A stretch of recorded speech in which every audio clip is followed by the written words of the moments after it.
Hello, everyone, and welcome back to Return to the Realm, a rereaders podcast for the Realm of the Elderlings series by Rob and Hobb. I'm Kayiu here with Alex and Leah, and today we're going to be starting Ship of Magic and the entire Life Ship Traders trilogy. This is super exciting because we've had a consistent cast for the past 4 months or however long we've been doing this. I think it's September. 6 months, long time, but Wow. But yeah, now we're on to Live Ships, which has, well, actually, before I say anything, this is a spoilers all podcast. So if you haven't read the entire series that includes Live Ships and all the other trilogies and all the Elderlings, come back and then watch this. Otherwise, feel free to keep listening. But the thing I was gonna say is, it's an almost all new cast because of Amber. But yeah, Oh, yeah. the Do we have any other crossover? Or is she the only crossover in this one? I think she's the only one. I think she's the only one. Mhm. But we do get mentions of like the red ships and all of that. So I mean, I guess they count. They have the worst. The Northern War. Yeah. I remember when I first started this trilogy, I was like lapping up that stuff like crumbs. Like any little piece of Desperate for our Context boy. for me. I miss Fitz so fucking much already. Like, I want him back. And I think that's how I felt at the beginning when I read this for the first time too. It's just I was like, I miss Fitz. And these guys are annoying. Because I think now I am like noticing all the little things. Like Althea just seems so full of herself. Althea and Wintro are so full of themselves. And Wintro's acting like all high and mighty, and he's not. Mhm. Like, I just have a lot to say about a lot of things. It's like, Yeah. you are, what, 12 or 13? You know nothing. And he just pissed me off when he was like talking about. We'll get there. We'll get there. Yeah. But, Let's just hold up. I've got a lot of rants, you guys. I do too. I already ranted a little bit to you guys when I was reading. Ugh. Yeah, before we get to any of our human characters, the prologue, the Tangle, starts off with our favorite mysterious serpent friends. Except Yep. now we know what they are. But Maybe who? I like that you called Shriver and Sasuria the non-Mulkin serpents. There's the important serpents, and then the ones we keep around for fun. Like, honestly, it feels like it's just Malkin and the people Malkin talks with so that he isn't just talking to himself all the time. Right, I'm just gonna call all other serpents now non-Mulkin. Does talk to himself. Like, I think that's not, like, off-brand for him. No. Fair. I agree. My favorite part of the serpent portions, now that I, like, understand that they're from their perspective, like, the first time I read these books, I was just confused every time I read the serpent parts. I was like, this doesn't seem like it has anything to do with anything. But now that I like know where it's coming from, I can appreciate the writing a little bit more. And I like how there's subtle differences in the way that she describes things, showing that it's like it's third person, but it's third person kind of from the perspective of the serpents, and like the sea being the plenty, And then, the sky being the great lack.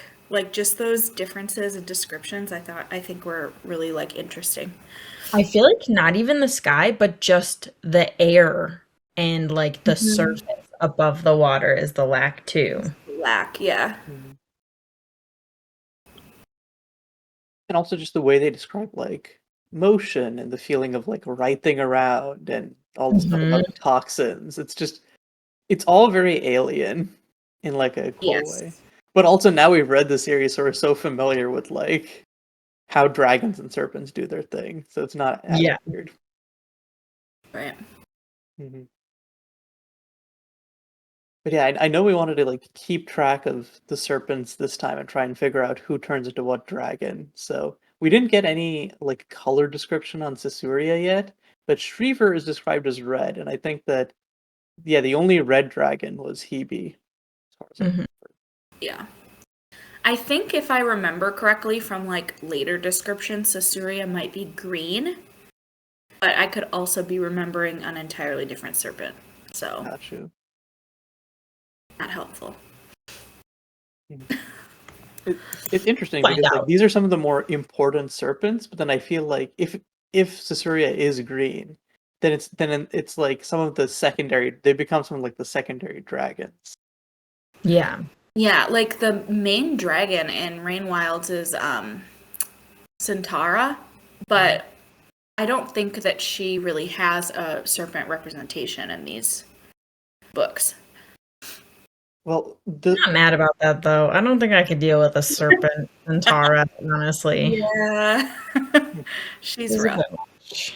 oh yeah, also when reading this, because I went back to check uh Centaura's name because I was thinking that the serpent that Brashen gets attacked by in like his flashback dream could be her because it's blue.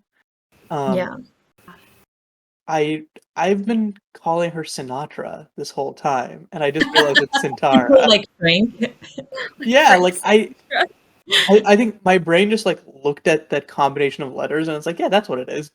Pay no attention to the order. Sinatra. I do that for sure. Yeah, I do that sometimes too.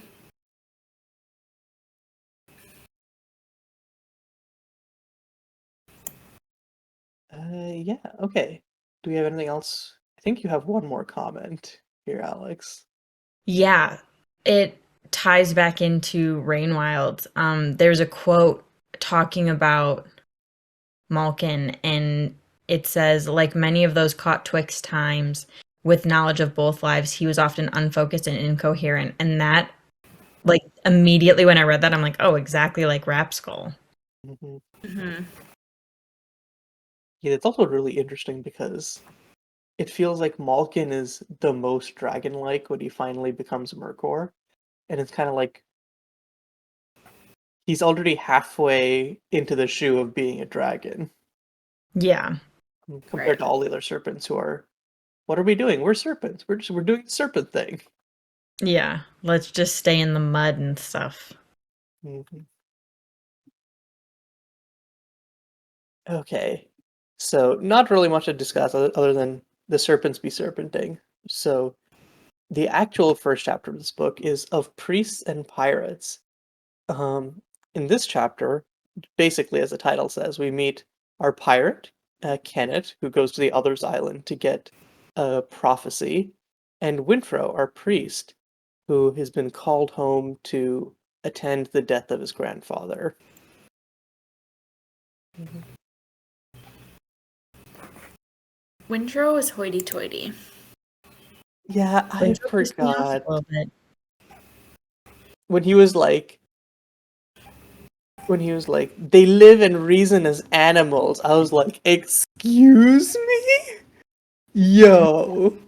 And if he thinks that of the sailors and his family, like imagine what he would have thought of like the people of Six Duchies, because they already think that they're barbarians. Yeah, he would have thought that they were like monsters. It's so annoying because like before that, like when he's talking with Bernadal, you can see he's got good reasoning. He's got an interesting philosophy in the way he looks at the world. He just like doesn't He's he doesn't biased. live in the same world. He's like living disattached from it. Yeah, He that sees, bothered me. it's like he thinks everybody living in a different way than him is beneath him. He has like white man syndrome. Yeah. And it's so weird because I feel like the entire thing of like Sa's precepts is that every person has worth, or like he just like he just genuinely can't understand it without being out there in the world. So I mean, he even like talks down to Bernadal. does he? Like, He like lectures him almost a little bit. Yeah, he does. Fair. I just took that as part of like them like discussing their philosophy, because even Bernadette doesn't seem like he's like, yeah, I'm supposed to be your teacher, but sometimes I don't know who's the student and who's the teacher here. So, but yeah, I think it's interesting because like I wouldn't be as frustrated by Wintrow being a complete ass here if he didn't have like so many qualities that should lend themselves to not being an ass, if that makes sense. Yeah. It just Right. Yeah. It makes that flaw all the more like damning. Yeah, I just don't like him right now. I don't like him, but I do feel bad for him knowing what's coming. It's like, yeah, you're gonna be a slave, and then you're also gonna like fall onto a serpent and get burned a bunch, and yikes. Yeah, I feel like I probably was like, wow, this kid needs a reality check when I first read this, and then Hobb was like, yes, reality check. Reality. I am even sorry for him, like having him go back home, because he said for so long my sister and I had been a unit. The children need their nap, the children need their lunch. I felt I'd lost half my body when they separated us. Like that made me so sad reading that, and then knowing the Malta that he's coming home to and how vastly different she is now, like it just makes me feel bad for him. And he clocked most of his family kind of properly, in that we later see that Ephron doesn't have any respect for Wintrow. Althea kind of just dismisses him, and obviously Kyle doesn't like him. So he's basically a stranger in his own home. And that part doesn't even feel like his fault. Unlike the sailors obviously are not going to like him because he's an ass to them. But his family just kind of doesn't know him and assumes the worst about priests. Yeah, it's like the Vestrip family is classic dysfunction city. Oh, for sure. Just like reading from Ronica's point of view and her being like, I can't feel this grief, like not right now, I'll deal with it later. No, you have to deal with it now, or it's going to come crashing down and you're not going to be able to handle anything in your life ever again.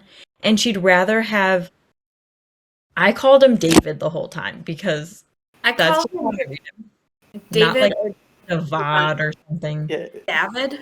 I think I say David in my head. David, but like she would rather have him think that she's upset that all Ephron can talk about is their live ship, rather than him thinking that she's like upset that he's dying. Like, what the fuck? That's messed up. She's so obsessed with appearances. Like, I kind of forgot how annoying she is in the beginning of this book, and I was like, oh yeah, the only like redeemable character in their family besides Ephron is Ronica.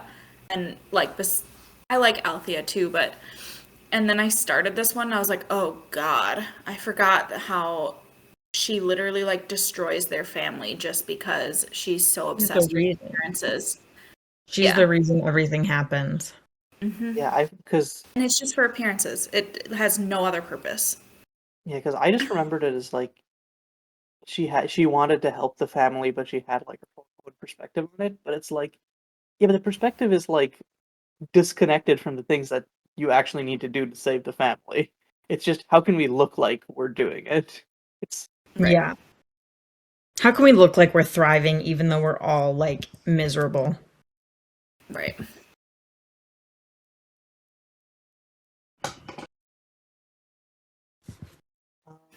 One thing I thought was really cool with Wintrow is I kind of like, I don't know if you guys do this too, but when I start a book and I don't know any of the characters, when there's big long parts of exposition, I can kind of like gloss over them, or like I read them but I don't retain it because I'm like, I don't care about this person yet.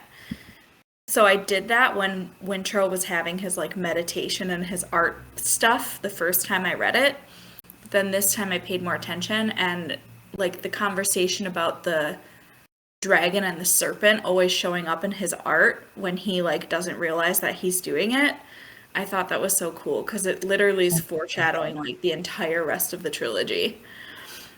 I loved that, but I also like I don't know if it's just been a while since I read this series, but I feel like he really didn't have too big of a role in the dragon stuff, except he does. Is he the one that releases She Who Remembers? Yeah. Yeah, And I that think like that like he's supposed to, because like Amber is looking for him the entire Yeah. trilogy. I think he's supposed to be her catalyst. She just never finds him, so stuff gets fucked up. Yeah.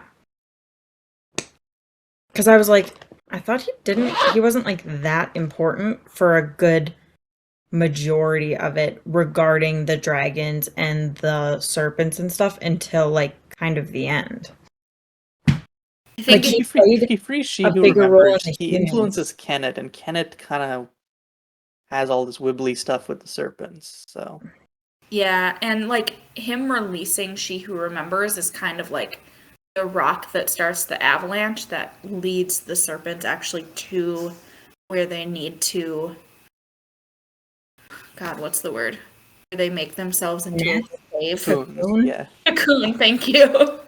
I could not remember that word. But yeah, speaking of like the dragon and the serpent in his art, I rereading this, I 100% feel like he's using the skill because like he talks about like an increased awareness or like feeling of stuff, like like how he feels like the threads of his clothes and stuff. yeah. And where else would he be getting that image of the dragon and the serpent from if not from like The skill river. accidentally like skill communicating probably with Tintaglia or Cocoon or something. Right. Yeah. Mm-hmm. Yeah, I agree. I thought like with the tree though, at the beginning I think that it was more the wit because he like felt he was so connected to the life of the tree. Mm. I feel like that had a little bit of difference, so maybe it's like a mixture of the both. Yeah. At the Because we very least, do it's like have the theory that adjacent they're to those, connected because like anyways. yeah, the way he like describes the awareness is like reminiscent of both of them. But Yeah. It reminds me of when Fitz is on the skill road and he's talking about like the life of each tree. Yes, that's what I was thinking. The huge trees that like felt like they Yeah. had an awareness of themselves. Or was it? Yeah, it noticed. was. He's getting a wit sense almost from the trees or something. But Yeah. he was like too small for them to even like acknowledge or notice or anything like that. And he's like, I felt kind of like shaded by these trees. Yeah, exactly. and not in the way that you're usually shaded by a tree. Right.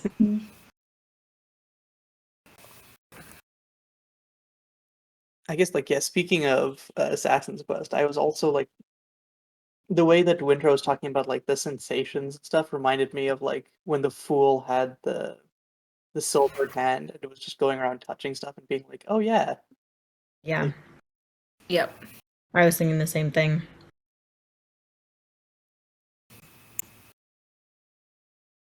okay, but we haven't talked at all about the other half of this chapter, which is Kennit. So he's Sorry. That's what I have to do when I think about Kennit sometimes. honestly commentary done. Anyways, back to intro. The others are like the descriptions are so viscerally gross. Yeah. They're Like just the smell and the like she does her description of the others is like I wouldn't want to eat while I was reading it. no. It's so gross. The I never, like, first paid time much that I read attention. about them, I pictured them kind of like No Face from Spirited Away, but like without the like white part, and he was like real blobby. But now the way she talks about them having like fish mouths and like being able to like throaty things, jaws. I picture them as like a mixture of like a frog, but like with a fish's head, so they're like kind of sideways. It's weird. I'll try and find a picture. I posted a picture of what I kind of picture them as in the chat. But like almost like a big slug, but with like arms. I don't know. They're just really gross. I never paid attention to the description here the first time I read because I kind of had an idea of what they looked like in my I just thought they would look like Hedorah from Godzilla. But then like I saw that picture. I love that. But then like reading the description here and paying attention to it, it's so like there's so many like little tells where it's like, yeah, this is obviously like just a fucked up serpent. But it because like this like one of the serpent's qualities is they have like that big mouth they can unhinge and just eat stuff with. And they talk about like I think they talk about like they talk scales about, like, and other stuff and like or, barbs. Like, toxins or something. Like they have the things that they can release in their throat or whatever. Too. Yeah, but it's funny. Oh, sorry, go ahead. I was just gonna say how it's impressive how like Hobb like misdirects us by being like they're really fucked up, right? They're so fucked up, and then you just like you focus on that part of it, and you can't like retain the details that would later be like, oh yeah, this is serpent adjacent. Right. Aren't they like humans that have like consumed She Who Remembers' like toxin or some weird stuff? Like I thought they were like yucky weird mutants. I think they are. I think like Elderlings are humans who have been exposed to like dragons, and then others are dragon young that were exposed to humans and like too much. Up. Yeah. Oh, okay. Yeah, they're like reverse Elderlings. Ugh, that's gross. Yeah. I think it's funny how much mystery shrouds Others Island, and everyone thinks it's so magical and there are all these like mystical stories, when in reality they're just like fucked up hybrids. Yeah. And they're probably just making shit up. Yeah. But they have the skill, so it's easy for them to like make people think that it's scarier, more mysterious, or like they can make people perceive it the way that they want. They can like shape the perceptions around it however they please. And they have that little bit of like being able to glamour people the way the dragons can. Yeah. They start to glamour Kennit, and then Kennit kind of snaps out of it. Probably because he's thanks to his little wrist, right? Yeah. Kennit, the better Kennit. Yeah, honestly. I want to know. I wonder how that wrist thing quickened. Or like came to life, or has it been alive this whole time and it just decided to talk to him there for the first time? Yeah, they kind of gloss over the person who like made the wizardwood charm. Yeah, and it did kill him. So like, but I don't think any of the blood got on the like on his thing because I don't think he would let it. But maybe when he was fighting and slaying all the people and being a pirate, then slowly like blood got to it, or like just by being on his person and like being like touching his skin and being so close to him, it kind of just slowly started morphing, like his energy merged with the charm. Yeah. And like that's what quickened it. It like needed to form kind of a connection with him. Or something. I don't fucking know. It's weird. We don't really have any wizardwood stuff that's like in parallel with like a living person. Like Paragon's the closest, and he just has like the image of it. But like yeah, he looks already like his own person, mimicking. But the charm also like it has Kennit's voice, but it's certainly not like Kennit. It is not Kennit at all. Right. Like it's definitely its own being. But like it knows stuff that only he would know. Is I guess because it's definitely its own person. It just has like Maybe it's Right. maybe it's literally just the dragon, the little sliver of dragon inside it. I think so. And I think that it, like, because it's with Kennit so often, and I'm sure Kennit, like, I could totally see Kennit going in his little stateroom and like rehearsing his lines that he wants to say and like his speeches. So I bet the charm just like picks up on the way that Kennit thinks and does stuff based on that. Like, it doesn't need any magical powers because Kennit is like that. Yeah, doesn't Kenneth straight up say, like, when he's talking to Sorkor, he's like, "I tried really hard to make it casual, but it was super rehearsed or whatever." Yeah, he's like, at least he couldn't tell that it was like a speech that he had memorized or something like that. Mhm. There's one thing about the others that I loved when Kennit broke the stuff because he's like, well, if I can't have it, nobody can. The other said, the heel that destroys that which belongs to the sea shall be claimed by in turn by the sea. And I'm like, yes. And I glossed past that because I'm like, oh, what the fuck, this is weird the first time, and now I'm like, yes, yes, yes. I can't Oh, wait for Kennit to motherfucker. die. Same. We're 3 books away from that, though. I know. Mhm. Honestly, I was super dissatisfied with his death, but we'll talk about it when we get there. I was just happy that he was dead finally. Fucking same. I was mad at him. I wanted, like, more bad stuff to happen to him. Or just, like, I wanted more Yeah. closure. Like, it felt like he just kind of died. Yeah.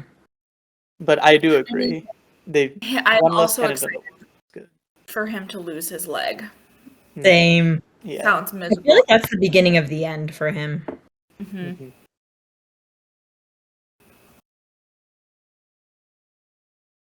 I feel like there's lots of stuff about the others which is kind of just like filled in as like generic fantasy weirdness. Like, why do the others want gold if they're just literally stuck on the island Maybe he's and they have funny. all the treasure? Dragon horde trope. Maybe they have like a vitamin deficiency and they need gold to like fulfill that. Does Maybe. gold have Gold has some capital S silver in it. gold Um, vitamins? Why do they hate cats too? That's what I was wondering. I'm like, did I miss something? Like, am I just not remembering anything? I don't remember it coming up again. Do Like, we I know why? forgot it as a detail. I just like the way I rationalized it now because I don't know if we get it told because I forgot is that dragons, the way that dragons act are so similar to cats that they probably hate each other. I said the exact same thing, yeah. Yeah. It makes sense, right? hmm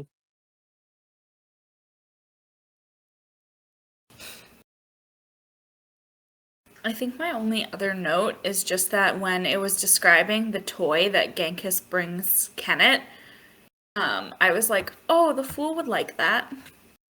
Like, it seemed like a cute little charm. I think the fool would have loved everything on Others Island. All the like delicate, very like you could tell everyone who made all these things put so much time and effort and energy and like life into them. They would have loved it. Yep. The fool would just like spend ages there just being like, ooh, how can I make this now? Right. Yeah. Like, sitting up and examining everything. What if one of their creations was there and they found it? Like that would have been so fun. Honestly, bet given there's how much something. like beaded like wooded jewelry they make, I wouldn't be surprised. Same. Oh, me neither. Especially since like later on the series, a bunch of like live ships sink or whatever. You have to imagine someone has one of their wares. Yeah. I guess my last note was the other's main prophecy, which is you'll succeed in your heart's desire. That which you are most driven to do, you will accomplish. That task, that feat, that deed which haunts your dreams will blossom in your hands. Like I couldn't quite like remember what that's supposed to be referencing. It's being king of the Pirate Isles. Right, but why does it sound? What they make it sound so ominous, and I'm like, are they talking about something else? I was kind of wondering, like, that which haunts his dreams. I was thinking, like, maybe it's kind of him becoming everything that he hated growing up and all of the trauma that, like, was put onto him. He, like, low-key becomes that a little bit near the end. Mhm. Oh, maybe. I I was just thinking thought it it might was be like weak. returning with Paragon or something, reuniting with Paragon or something. I don't know. We'll have to remember that and try and piece things out because I feel like it could be deeper than just. I feel like it should, knowing Hobb, it should be deeper than him just wanting to be king of the pirates. Mhm. Yeah.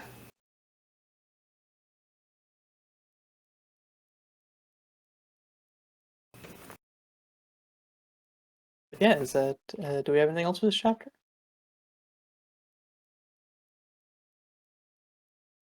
That's a resounding silence. So let's head on to chapter 2, live ships. Um, Here we meet two of our other important point of view characters, Brashen Trell and Althea Vestrit. Um, they're both sailing on the not quite yet live ship Vivacia, who is currently captained by Kyle, who is Althea's Who brother-in-law. Yeah. we also hate very Yeah, this much. chapter is basically just setting up why we should hate Kyle. And why we should like Brashen. Hmm. It's kind of okay. I said this, and I kind of want I want to like pick your brains about it, but I feel like it's interesting like how they present Brashen here because I feel like the way that like I like understand Brashen's character, it feels like weird how they introduce him because he feels like such like a I don't know. I thought he was a side character the first time I read this. Like, I was surprised he kept turning up later. I didn't realize that he was going to be a main character, which in hindsight, when I'm rereading it this time, I'm like, we have a whole portion from his POV Yeah. at the beginning. So why did you think that? I also thought he was like 40. I didn't understand that he was of similar age to Althea. I can see him being like 5 years older or like 5 to like 7 years older than him, but or older than her, like no more than that, I think. I don't know why I literally thought that he was like closer to her dad's age than her age. I thought he was going to be like a uncle or something to her. Yeah. Because these series don't do a good job of establishing ages ever. Right. No. It struck me on this read with his like backstory and stuff. Like I remembered that he was disinherited and like kicked out of his home and no one wanted to touch him until Ephraim hired him basically. But the fact that all that happens when he's only 14, it's like, geez, they really did not give him a chance. They're like, you fucked up a little bit when you're 14, which is so young, and then we'll just kick you out. Well, did he get kicked out or did he like intentionally leave? Because I think that it was like either go to school or you're not allowed, like you aren't welcome in our house. He was And I kicked think out he was because like, he fine, I don't was want to go to school gambling anymore. away the family fortune or something like that, right? Yeah, Oh, he like that's- gambled a bunch. Yeah, So that's they because they mentioned he was in debtor's scowl because he had like a big fuck off debt that he didn't pay back, and his family was Mhm. like, "No, we're not gonna foot the bill for this one." right. It's just like that's so young. I know. And then he just like goes on a ship and immediately gets molested by somebody and then almost eaten by a serpent. He had almost convinced to kill himself. Right. Poor Poor Brash. guy. Mhm. Yeah, I like. And then Alfie screws him over now and he's going to lose his job. Mhm. Kyle is deplorable. He's the fucking worst. I hate him. Yeah, like He I does get his comeuppance more than Oh, Kennit, for sure. even. Yeah, Mhm. absolutely.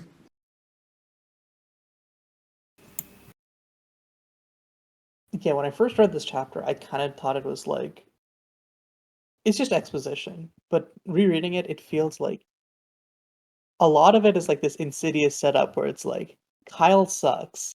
Althea is opposed to Kyle. Therefore, you sympathize with Althea's position, and it's like, yeah, and then it's sort of like she like connects like Althea wants to own Vivacia, and she's not going to let Kyle have it. Therefore, that's a good goal. And seeing how that like evolves as the series goes on, and as Vivacia actually becomes her own person, is like really interesting.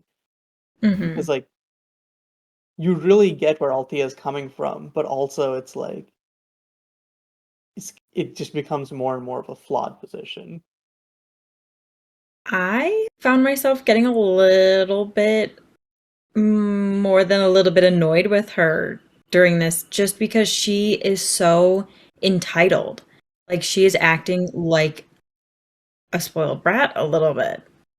And not even just the like I think that yes, her standing up to Kyle is the right thing and that I approve of, but the way that she like thinks about Brashen and saying like um oh, everything that he became is because of Ephron, and like how dare he speak to Althea like that. He thought entirely too much of himself. But like the accomplishments and doings of her father do not reflect directly back on her. Like she had no part in any of that. So why is she allowed to be so high and mighty and think so much of herself when she's done almost nothing besides live and grow up on a ship?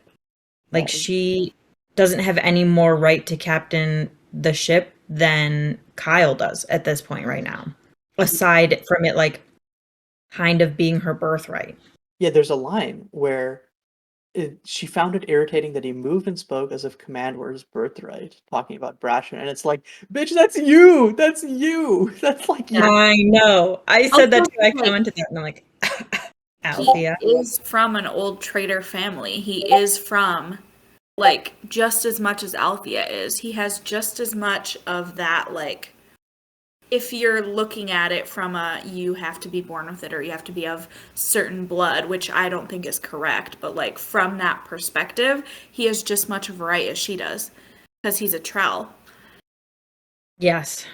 So she's, I think, I sympathize a little bit more with her because I feel like when I was a teenager, I probably would have been like that too. And I don't really know how old she is, but she gives off vibes of like a 15-year-old. You know? I thought that she was, I don't know why I believe this, but going in right now, I thought she was like 21. I'm like, why is she acting like this? I think she is probably older. Like, I would guess between like 17 and 20. But who knows? But like, she definitely is like immature. And I think neither her or Kyle are right, but they both so firmly believe that they're right that they refuse to have like a logical conversation about it or like refuse to see any other perspective but their own, but they're both wrong. Like neither of them should be captain right now. Brashen should be. Yeah. Thank you. And Ephron agrees with us. Fucking Veronica screwed us over. Right. Yeah, I think the thing with like I think Althea is a little more right in the sense that like Kyle is like provably not treating his crew right or like running the trade routes right. Yeah. Althea would be better than Kyle for sure. Yeah, the problem is like at the start when it's Kyle versus Althea, it's like Althea is like, yeah, obviously I'm the better choice, but it's like she's not thinking of she's who's looking the at it in the best. vacuum and not thinking about it in like everything else. Right. Yeah. Because the best choice for Vivacia right now would be Brashen, with Althea being like second mate or something like that, or first mate or whatever. But she definitely does not have what it takes to be a captain at this point in the books. She would be pissed if Brashen was captain too, and she'd probably be talking shit about him. Not maybe as much as she talks about Kyle. And I But- don't think she would undermine him. No, but I think she'd have a bad attitude about it internally. Yeah, but I think she would still, like, whatever commands he gave her or the way that he set up the ship, she would go along with because she would recognize that that's what her father would have done and, like, that's how he had things. So she would have been okay with that. But yeah, she would have been pissed and she would have definitely been talking shit. Either when she got drunk, like she did, or in her head, for sure. Right. Yeah, it's like the same kind of frustration as Wintro, where it's like she's clearly competent, but because of her competency in one thing, she can't see past that to like you need these other skills to do what you're Yeah. doing. And I think that like also probably a little bit of that is like having to she's had to like fight for her place and respect on the ship as a woman in a traditionally like at least from the way that like they describe the crews here like male dominated field, and so there's probably like a little bit of a chip on the shoulder with that where it's like yeah like I've worked hard to get this respect and people didn't afford it to me before, and it's like yeah.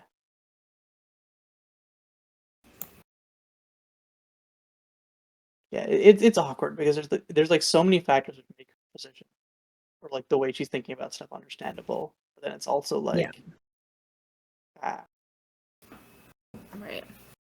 She's not the worst Vestrite woman that we will encounter soon. mhm. That's Her and Wintro are very similar. They're just like she thinks she's the best at sailing and he thinks he's the best at being a person.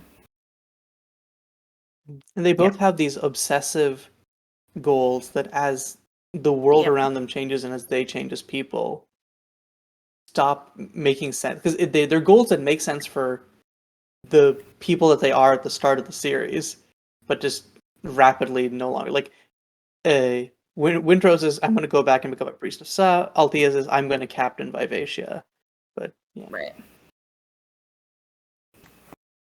I do think it's funny when Kyle is talking to Althea about Brashen and says he's likely the closest you'll get to a man for yourself. Best anchor him down while you can.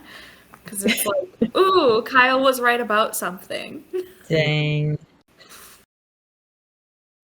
Broken clock, right? Twice a day or whatever. Right. Mhm. Yep.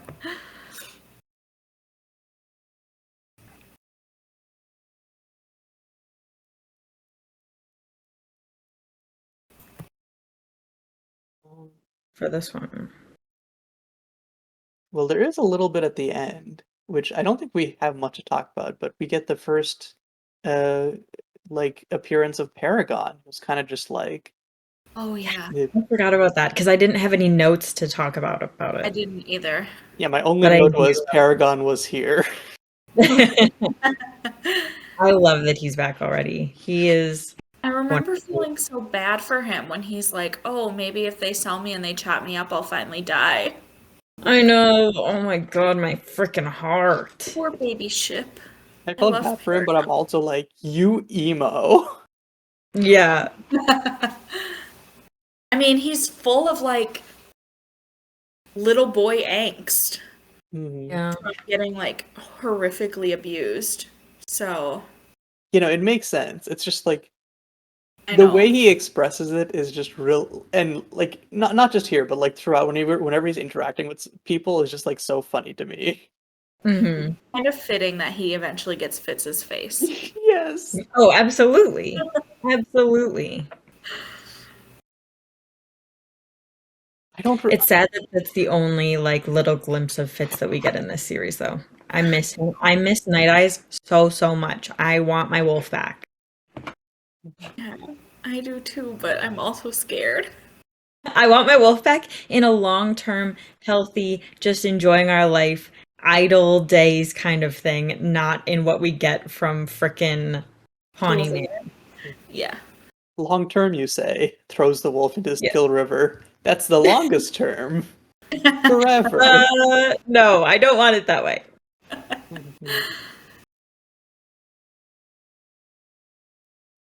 Okay, and I think with that we can move on to chapter 3, Ephron Vestrit. And despite the title, this chapter is less about Ephron and more about his wife Veronica. We already started talking about some of the stuff that happens in this chapter.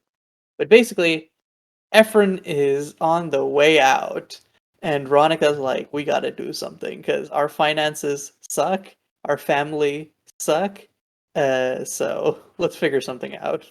Everything sucks. Mm-hmm. I think it's kind of fitting that this chapter is titled Ephron, but it is about Ronica because that's how it is.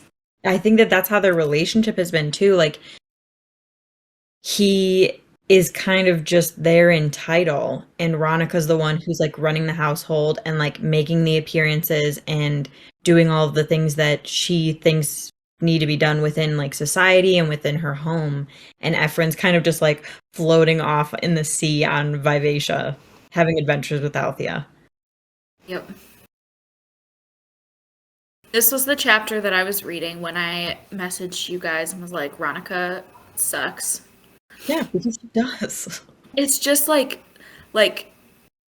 David or Davad or whatever, however you say his name. I think in the audiobook they say David. David Restart. I don't like that. Yeah, who knows. But like he's just being so rude, and she's just like, oh, but I can't, like, better keep up appearances. And I remember being annoyed with that through the entire trilogy. Like, he'll constantly do things to, like, disrupt their family or make their family look bad or put their family in bad positions. And she's just like, oh, Davad. David. Yeah, Davad, like, better cater to him. Like, it's so annoying. It's so annoying. He needs to stop. I don't know why she keeps up her like friendship with him.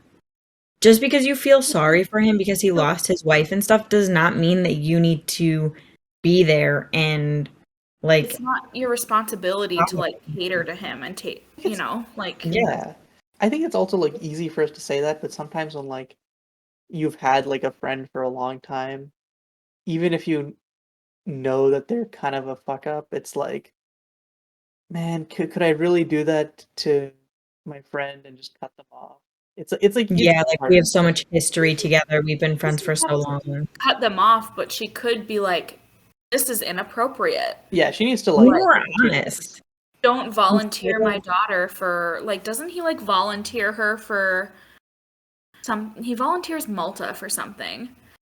Yeah, he's constantly, and I think the worst part is that like if he was doing lots of this stuff maliciously, like even the stuff that's underhanded, like selling Paragon or whatever, he's kind of like reasonably open about when stuff happens. He's just really fucking stupid. And if Veronica helped him be less stupid, maybe he wouldn't have died. Like straight up. Instead of just like trying to keep him in bubble wrap. Mm-hmm. Yeah. Had a conversation with him. Yeah, I think Davad is like such an underappreciated character because of like he presents this perspective that Veronica never wants to acknowledge, like the sort of like because he doesn't have any of the niceties or politeness of what she considers what Bingtown should be, but he represents everything it's becoming. And everything that Ronica needs, like Ronica sees he's coming with trading with the new traders and like slavery, and she's like, oh, obviously I need to stick to my appearances. But also just Davad shows that appearances don't matter anymore, no matter what you care about. Like no matter what your values. Like everybody knows that he's like dipping his toes into the slave trade. I think it's kind of funny and fitting that his name, I always read it as like restart, but restart, that's the word. It's kind of funny that his name is Restart because he's trying to like start over and be in with the like younger crowd so that he can stay relevant and like keep his livelihood. Stay rich. Yeah. Do you guys remember when Ronica's complaining about Rach and how she's sullen and whatever, but David says he can't keep her? Do you guys remember why? I remember that she was a slave and that like her son died or something. But I don't remember why he says he can't keep her. And he would just like have to sell her. Like I think that he just didn't want to see her around all the time. Okay. I don't remember though. So Right. Did they have a thing together and that's why? What? No. I don't think so. No. Then Maybe it's just that he like her losing her son reminds him of his family dying. Yeah, I don't remember. I'm sure we'll find out eventually. Maybe someone will be nice and tell us what happened so that we remember faster. Her complaining about Rach was annoying too because she never once for a second is like, empathizing. this poor woman is a slave. I wonder what happened to her that's making her like seem sad all the time. She's just like, she's sullen and she does what I tell her, but not good enough. Like she's like, Ronica thought it was something that most slaves had brought on themselves when she's talking about slavery, and I'm like, I fucking hated that. I hated that. It's really it makes gross. her like objection Victim blaming. Yeah. It makes her objection to slavery hollow because she's just doing it on the basis of we've always not done slavery and not actually considering And like, what the moral feels so implications of strongly it are. against it. Yeah. Right. Ridiculous. This whole this book and I think this trilogy in general is the most frustrating one for me to read because like it just seems like no one can catch a break. Everyone fucking sucks. And like it starts off bad and just gets progressively more and more worse. Like it gets horrible for everyone. And at least with Fitz, I felt like it starts off slow and like he has some wins here and there to like keep up his morale, and like these guys just, it's like one bad thing after another, one hit after another, and the characters at the beginning aren't likable. Like I would not back any of them and be like I wouldn't defend them the way that they are right now, the way that I would defend Fitz to the death. Like, because I feel like I would defend Althea because I think that like, and maybe even Ronica, but like I think that I would defend Brashen. Same. Okay, Brashen's the Brashen. only one that I'm like, yes, But I stand behind him always, 100%. I think that it's one of those things where like we like since we finished the whole trilogy, we kind of have like the full scope of their characters. I feel like, but like I think Althea is like the biggest example of this, where it's like her perspective like makes sense as like a human being, where it's like Ephraim has told her all these things. She's worked on this ship. She sees that Kyle is bad, so you get why she's like, I should be captain, or because there's built up this dichotomy of like it's me versus Kyle. Mm-hmm.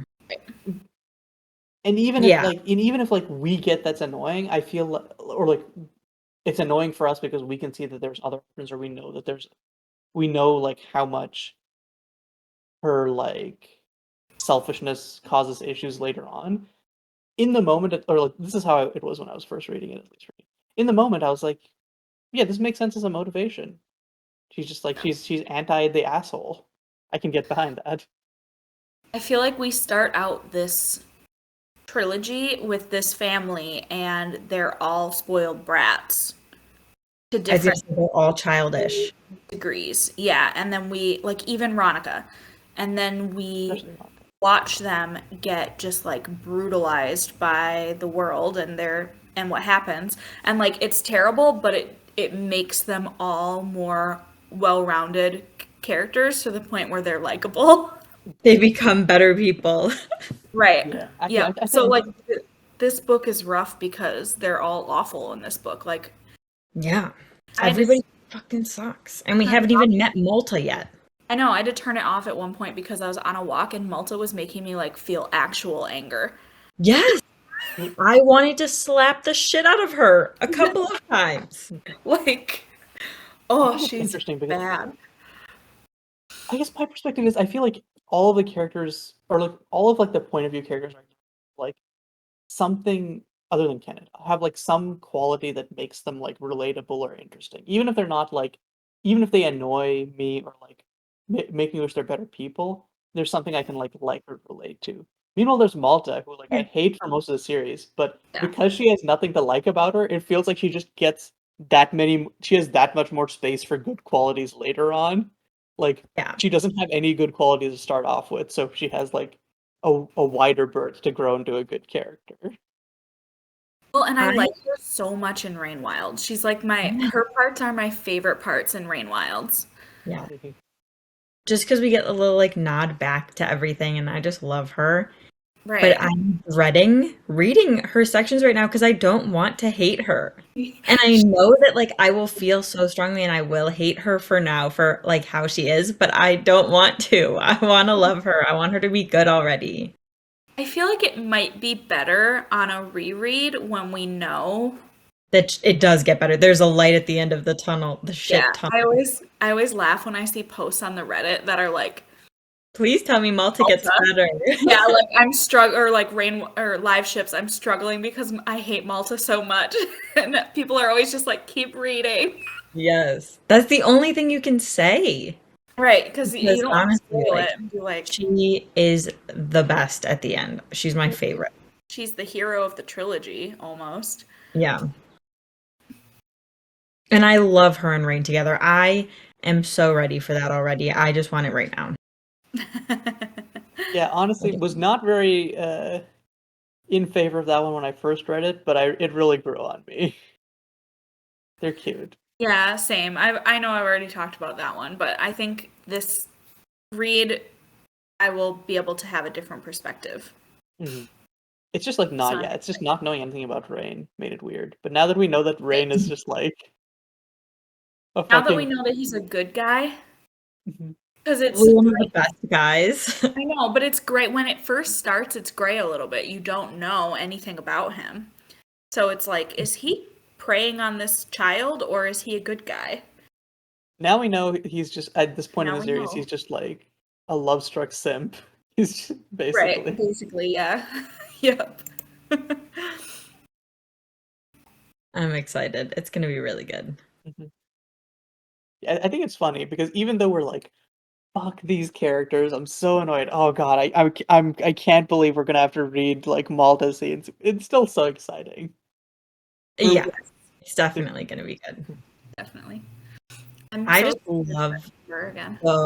I love the ocean ones. I love like them being on the ships and the change of scenery and it not being cold all the time is really nice.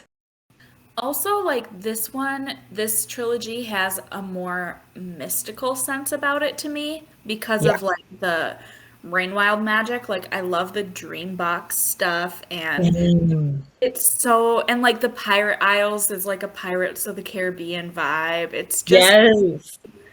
different. Yeah, Others I love Island, just like not knowing anything about them and just like there's Right. all like legends and stuff. Yeah. Yep.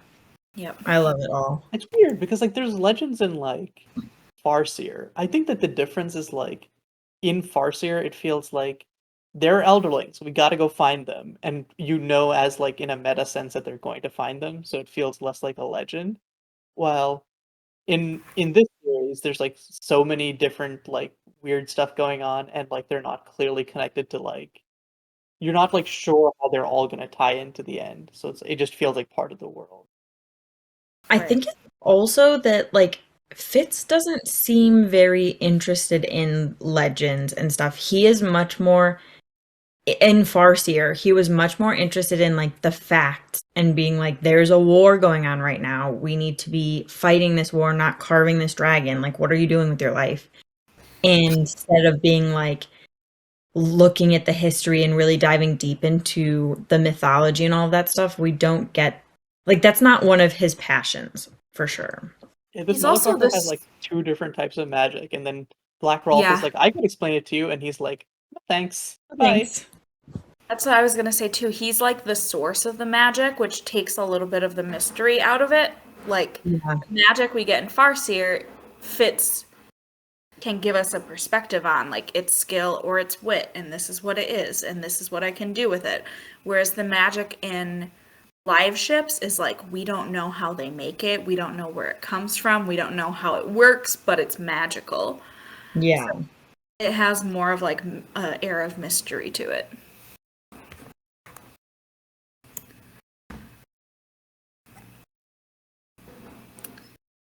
Well, back to this chapter. There's some wolf watches in here, which is I only fun. noticed one. I caught a different one than you caught. There's Really? there's a part where Ronica is talking about the old Oh. traders versus the new traders, and she calls the old traders like they were wolves, like taking their territory, blah blah blah, and the new traders are. I think Oh, that's never the same mind. one. It is Yeah, the same. all 3 of us It get is the the same same. wolf watch. Yeah. I just Like, didn't. that sounds eerily familiar to mine. My bad. Yeah, we Yeah, did I have thought that. it was We gonna be also had special Fool this Watch in the next chapter, but I didn't note it down or anything like that. You did? Like just the word fool, not Oh, Amber. I thought Amber turned up. I was like, what? No, I wish I love her so much and I just want her to be here already. Mhm.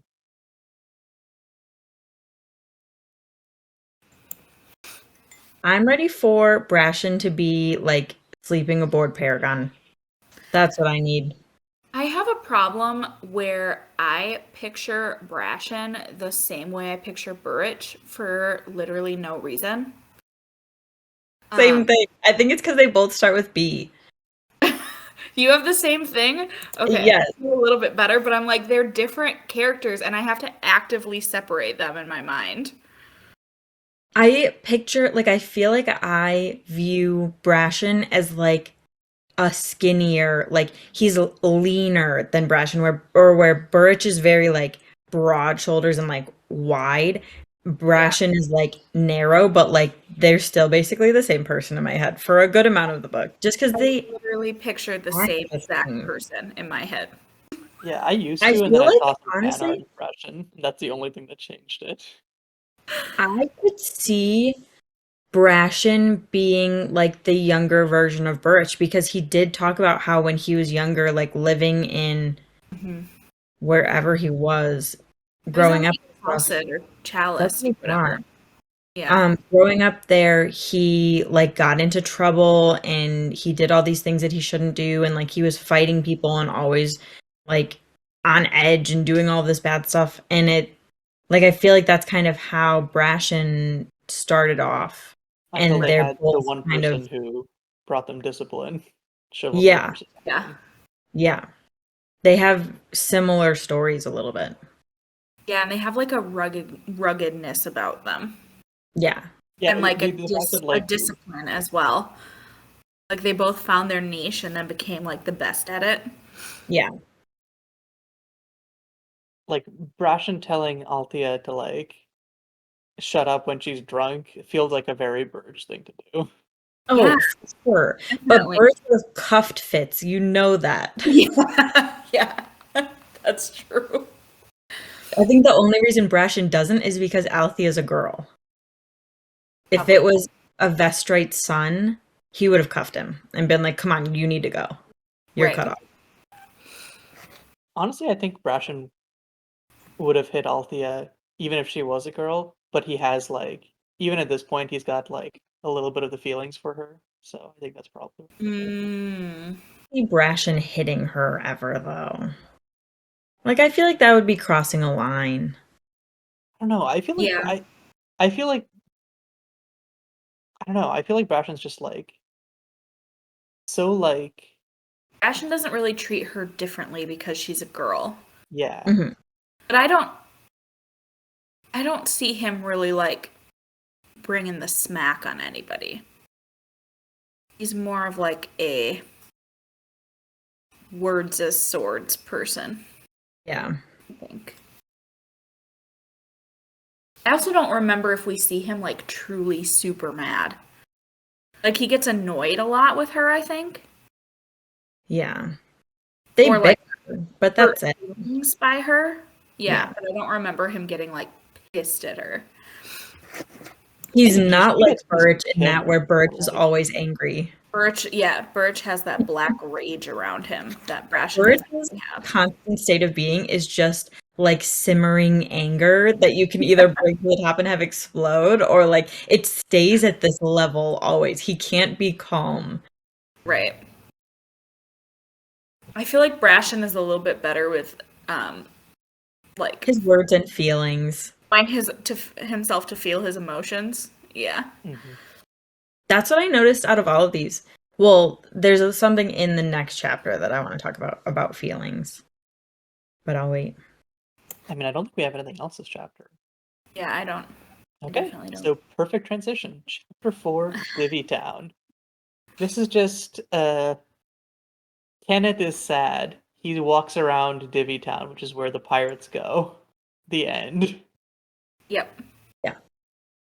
I was very shocked at how open Kenneth was with his own feelings and like how he recognized and acknowledged within himself that he was feeling sad, because that is something Fitz would never do. He would die before he admits that he's sad or like feeling anything. Like, it was really surprising to me and I liked it. It was nice to see a male character being like, I'm sad, and just like accepting that he's sad. Yeah. Even though it's Kenneth. Even though it's Kenneth, it was nice to see him acknowledge his feelings. For like 0.2 seconds, and then he goes back to like, I hate myself for these He's a feelings. freaking No asshole. one can. Everything I do is so no one can know my shame or whatever. Yep. Like, I have to do that at least once I talking mean, about yeah, Kenneth every time but- I can't. I hate him.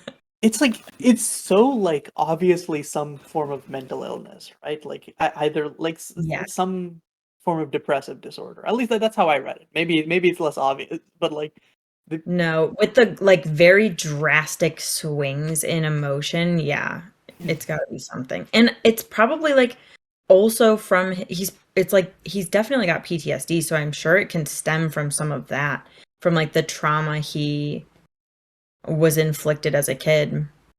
yeah, and like the emotions are just like so like acontextual. Like he will just suddenly be feeling something, and like he will like after the fact like They're try to like tie it to strong. something that's happening to him. Yeah.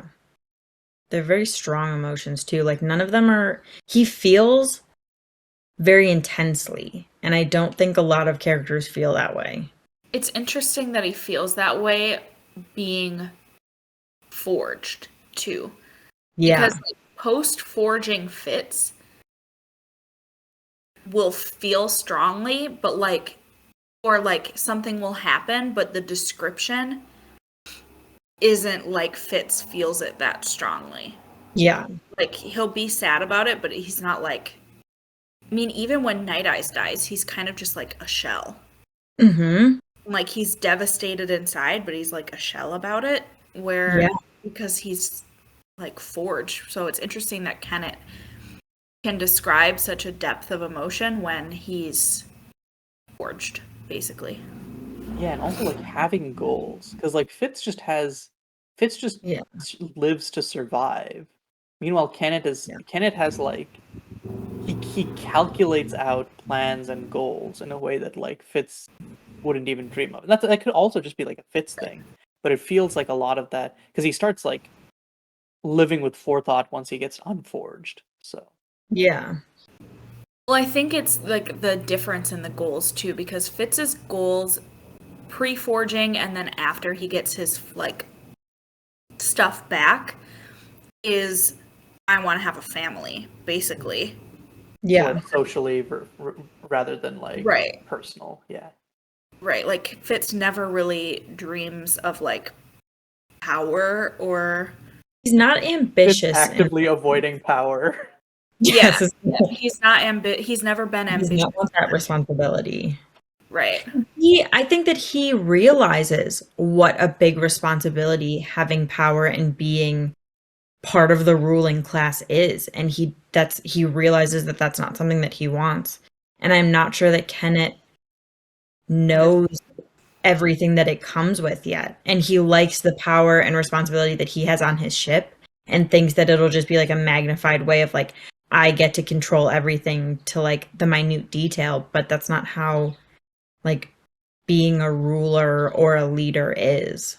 Well, and Fitz actually cares about the people, and Kennit doesn't. Yeah, so I feel like that's a big difference too. Like Fitz doesn't want the pressure of having to make sure that everybody is okay, and Kennit doesn't give a flying fuck if everybody is okay.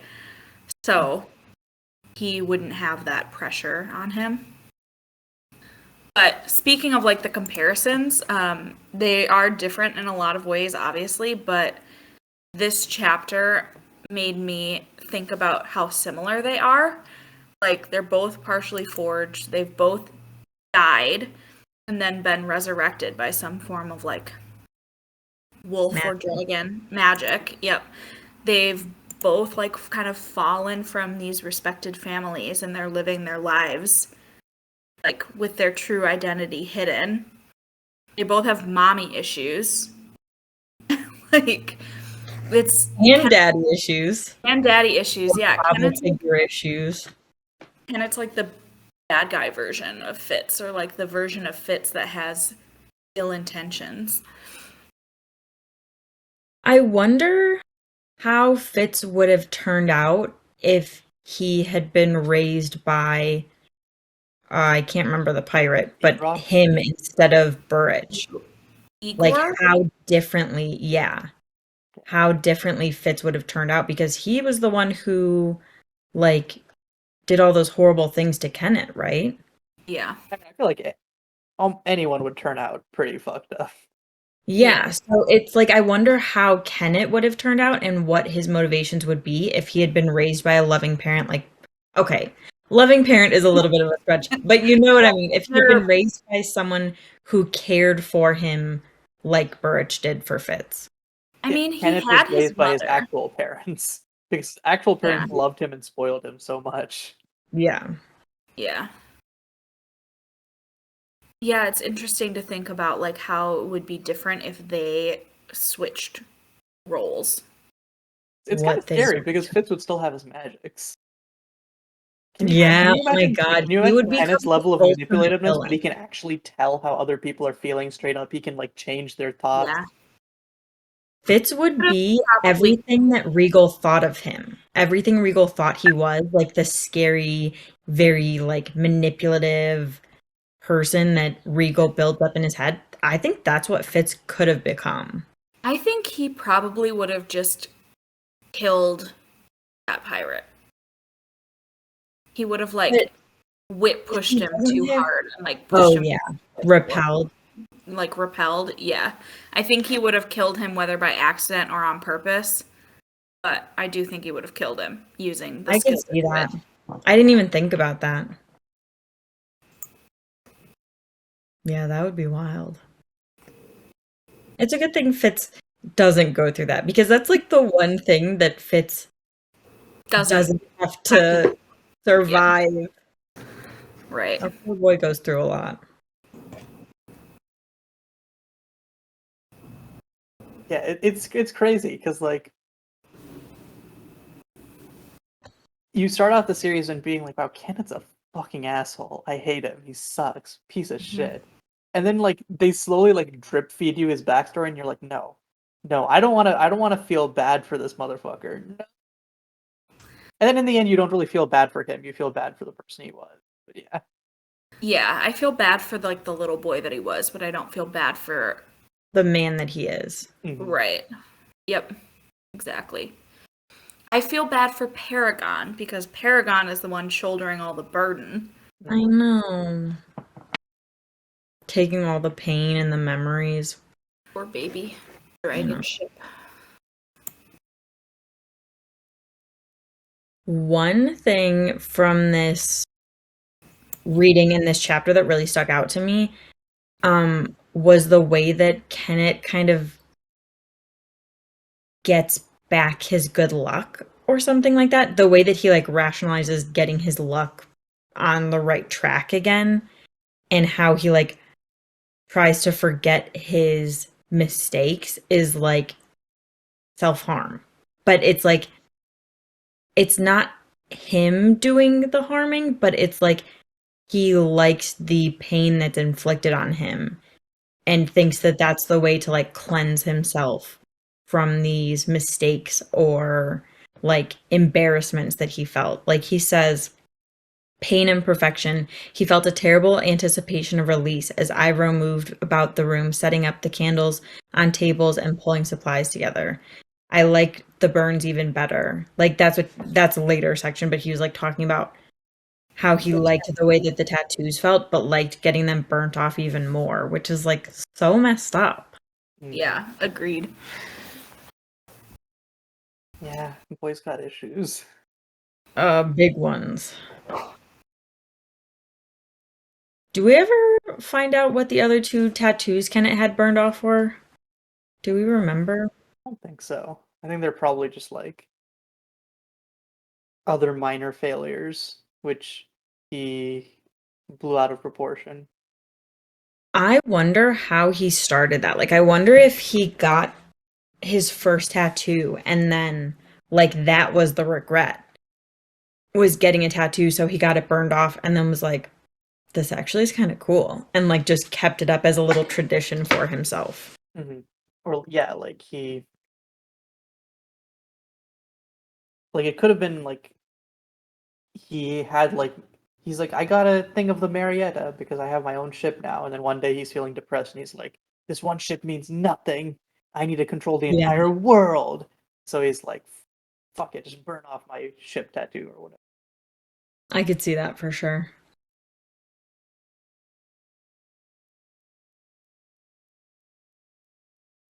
Also, this is kind of sad, Sorry. but I realized on this read, like, the little, like, pun and reason why Divvytown was named Divvytown. And I was like, oh, Because this is embarrassing place for where me. they divvy stuff up. Yeah. And the men get to spend their divvies, like, oh, you know, it's fine. I just pulled a Fitz. It was a little Fitz moment. Itty bitty Fitz. Hey, we also get some fun side characters this chapter. Sorkor and Etta, both of whom are, I think, some of my favorite characters in the series. Yeah. Yeah, I feel like Kennit is everything that, like, Kennit thinks that he's the epitome of a pirate, but I kind of feel like that's, like, Sorkor is the actual, like 100% real, like, if there was, like, a most pirate contest, Kennit would be the runner-up and he'd hate it because Sorkor would win. I picture Sorkor to look like, have you guys seen the movie Hook? Long time ago. Yes, a long time ago. Like, Captain Hook's right-hand man. I can't remember his name, but I'll try to... Yeah. Yes. I only know... I remember Smee from Peter Pan. Mr. Smee, yeah. Mr. Smee in the movie Hook. I'm gonna get a picture. I think he's played by, like, Bob Haskins. But this is how I picture Sorkor. Oh, yeah, that makes a lot of sense. Yeah. Yeah. I did want to say about Kennit when you guys were talking about how, like, Sorkor or whatever would, like, win the award for, like, the most pirate of pirates. I think that Kennit, like, acts like how he thinks a pirate is. Like, he has this idea of a pirate in his head and is like, oh, like pirates are very cool and like do all this stuff, but like he's just pretending. He's not actually like living that life. Or like that's not His the life dream you of like want to live. Yeah, his dream Right. of like being king of the Pirate Isles. It's all because like he's like, I'm gonna be fucking better than Egrot. I'm gonna be Egrot, but I'm gonna be Egrot better than he could ever be Egrot. Mm-hmm. Right. Egrot, that's his name. I kept thinking it was Igor, but I knew that wasn't right. I always said it as Igor, I think, when I was reading it too, like the first time for sure. Can't wait to find out what other name we butchered. So far we have Sintara and Egrot. So Sinatra. it just rolled off the tongue. I was like, yeah.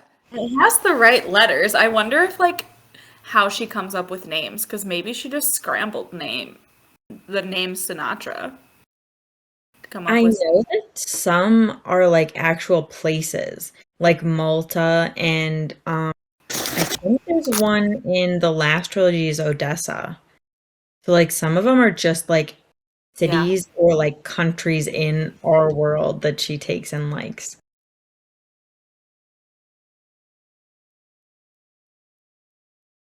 Yeah, making names feels like the hardest thing because I feel like whenever I'm trying to come up with a name, I always end up with like a syllable or two too much, and it's just like it does not flow off the tongue. Here though, it's like Brashen, Althea. It's like, how do you do that and not make Right. it just like They sound like it's- regular names. yeah. Yep. Yeah, also like it's difficult when you're like making something with short syllables, just that doesn't sound like a word instead of a name. The only name that I hate in this whole series is Althea Brashen's son, Boyo. Like, Oh my why god, would they name same. him Boyo? No, they don't name him Boyo. No way. What? Yes, Paragon You don't named him, I'm remember pretty that? sure. Paragon named him. Their kid is named Boyo. Oh, It's the worst. And like it would be that's not fine just if a that was a nickname. That's his nickname. actual name. That's I his, think that that's his real name. yeah, that's Oh, his The Lord. name. ship given name. It's disappointing. I think that Hobb had it easy in Farseer naming people because all she did was just like patience, verity, like just naming them after qualities that they liked. So she had to come up with new ones for live ships. And she got a little lax when she named Boyo. Because that was, oh boy, that was rough. It's so bad. Ugh, Not a good one. no.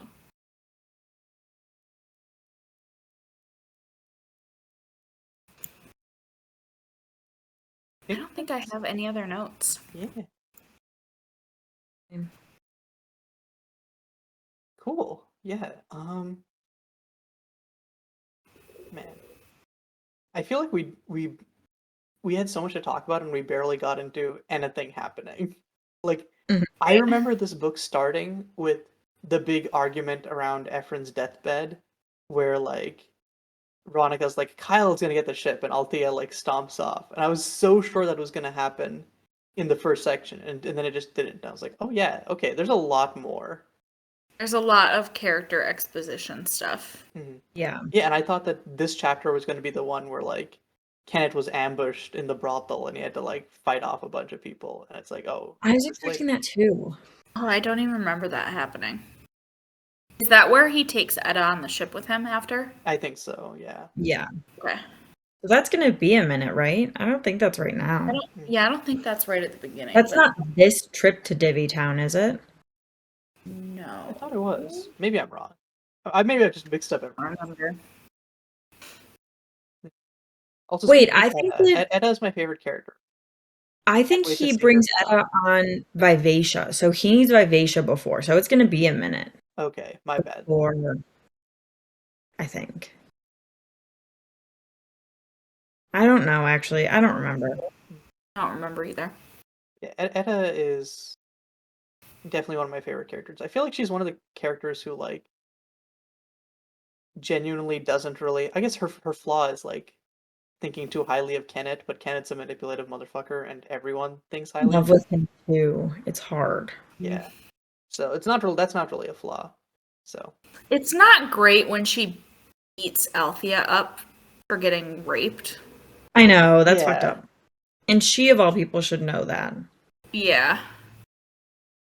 But other than that, I like Etta.